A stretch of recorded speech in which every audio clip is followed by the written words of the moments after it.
बिस्मिल्लाहिर्रहमानिर्रहीम। नाजरीन, सखर टाइम्स में मैं हूं आपका मेज़बान ज़मान बाजवा।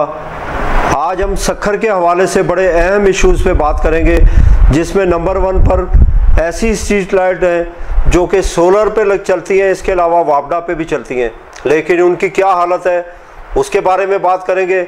इसके अलावा सखर के शहरियों का एक देरीना ख्वाब जो कि ट्रैफिक सिग्नल्स के हवाले से है, उस पर हम बात करेंगे। लेकिन इन तमाम इश्यूज़ पर बात करने से पहले मेरी आपसे गुजारिश है कि हमारे चैनल को सब्सक्राइब कीजिएगा और इसको शेयर करें, इस पर कमेंट्स करें, ताकि हमें मालूम हो कि हम अपने मामलात को कितना दुरुस्तगी के साथ आगे बढ़ा रहे हैं। तो मैं बताता चलूं कि सोलर लाइट्स के हवाले से तकरीबन सखर और रोड़ी की तमाम सड़कों पर सोलर लाइट्स लगी हुई हैं। इसमें कोई शक नहीं है कि अच्छी नीयत से लगाई गई होंगी, लेकिन उसमें बदनीयती ये है कि वो इंतहाई गैर मेयारी लाइट्स लगाई गई।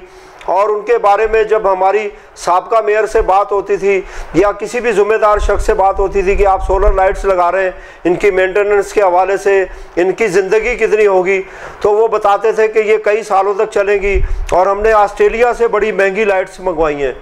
आप ये बता दें कि अगर ऑस्ट्रेलिया से इतनी महंगी आपने लाइट्स मंगवा दी हैं और आपने सड़कों पर लगाई हैं सखर और रोड़ी की, तो अब उनकी हालत आप देख सकते हैं कि उनमें से 90% जो है वो बेकार हो चुकी हैं, जलती नहीं है। चंद माह के अंदर इनकी ये हालत हो चुकी थी। अगर चंद माह के अंदर हमारी उन लाइट्स की जिनके ऊपर लाखों रुपए बल्कि कई लाख रुपए उनके ऊपर लग चुके हैं और वो लाइट्स जल ही नहीं रही हैं, तो किस काम की हैं?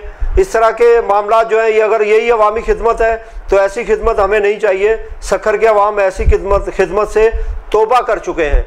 अब उन्हें इस तरह के नए नए सुहाने ख्वाब दिखा के जनाब ऑस्ट्रेलिया से मंगवाई हैं। हमारे यहाँ जब हम अपने घरों में लाइट्स लगाते हैं, आप अंदाज़ा लगा लें, तो घरों में हम जब लाइट्स लगाते हैं, हम ज़्यादा से ज़्यादा गुजरांवाला की बनी हुई, कराची की बनी हुई, गुजरात की बनी हुई, लाहौर की बनी हुई लाइट्स लगाते हैं। उनमें अच्छी क्वालिटी की लगाते हैं और उसकी एक उम्र होती है। हम पूछते हैं पहले कि इसकी वारंटी कितनी होगी। अगर वारंटी वाली होती है तो हम उसे लेते हैं, 100-150 रुपया महंगी होती है। लेकिन हालत यह है कि यहाँ कई लाख रुपए लगाने के बावजूद सोलर लाइट्स नाकारा, बिल्कुल घटिया किस्म की सोलर लाइट्स जो है वो सखर की और रोड़ी की सड़कों पर लगाई गई हैं, जिनमें से 90% जो है वो सूरज ढलने के आधे घंटे के बाद बंद हो जाती हैं और या तो सिरे से ही चलती ही नहीं है। हालत ये है कि इन सारे मामलात के बावजूद फिर भी जो लोग इन सारे प्रोजेक्ट्स को लेके चलने वाले लोग थे, वो कहते हैं कि हम आवाम की खिदमत कर रहे हैं। भाई, अगर यही आवाम की खिदमत है तो बड़ी अच्छी खिदमत है। ये लूट मार का अच्छा बाजार गर्म किया हुआ है कि कभी लाइट्स लगा लें, कभी गटर के ढक्कन लगा दें, कभी कुछ करें, ये नहीं चाहिए। ये सिलसिले अब नहीं चलते। आवाम को इतनी शनाख्त हो चुकी है कि अब ये मामलात नहीं चलते। जहाँ तक मामलात हैं सखर में ट्रैफिक सिग्नल्स के हवाले से, सखर के शहरियों के लिए ये ऐसा ख्वाब बन चुका है जो कभी भी पूरा होता हुआ नज़र नहीं आता।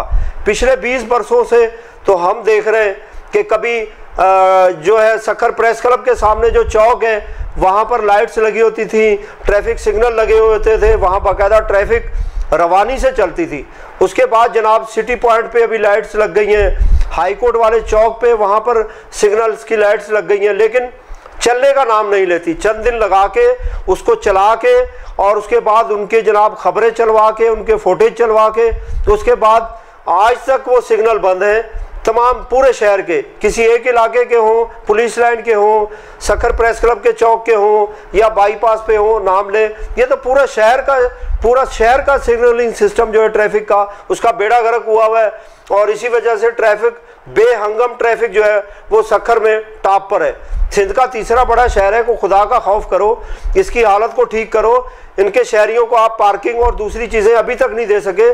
कम से कम जिन चीज़ों पे आप पैसे लगाते हैं, जिनका आप दावा करते हैं, हम उनको बड़ा बेहतर कर रहे हैं। उनके ऊपर पैसा कौमी खजाने से लगाने के बावजूद अगर उनको दुरुस्त नहीं करते, तो इसका मतलब ये है कि ये जो प्रोजेक्ट बनाने वाले लोग हैं वो बदनीयत लोग हैं।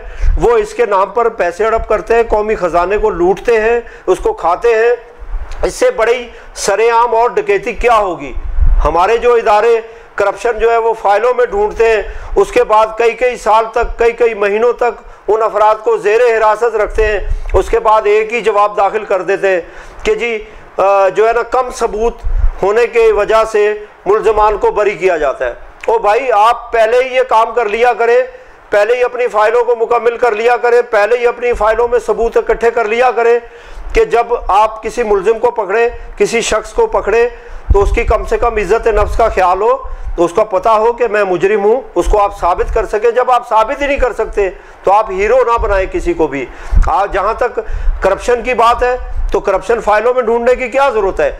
आप सोलर स्ट्रीट लाइट्स की बात कर ले, आप ट्रैफिक सिग्नल की बात कर ले, सखर में एक वक्त में कैमरे लगे थे, सीसीटीवी कैमरे, उनकी बात कर ले, सखर की सड़कों पे घूम के देख ले, सखर शहर की शक्ल को देख ले।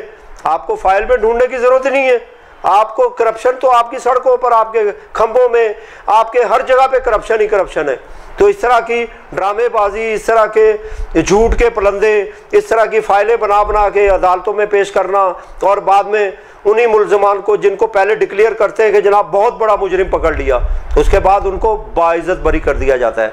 ये सिलसिला बंद होना चाहिए और इससे अवाम का एतमाद ख़राब होता है। अवाम जो है वो हुक्मरानों से नाला होती है, उनकी कार्रवाइयों से नाला होती है और मुअज़्ज़िज़ अदलिया पर भी उंगलियां उठने लगती हैं। हालांकि अदलिया अपना काम जो है वो बेहतर तरीके से अंजाम दे रही है।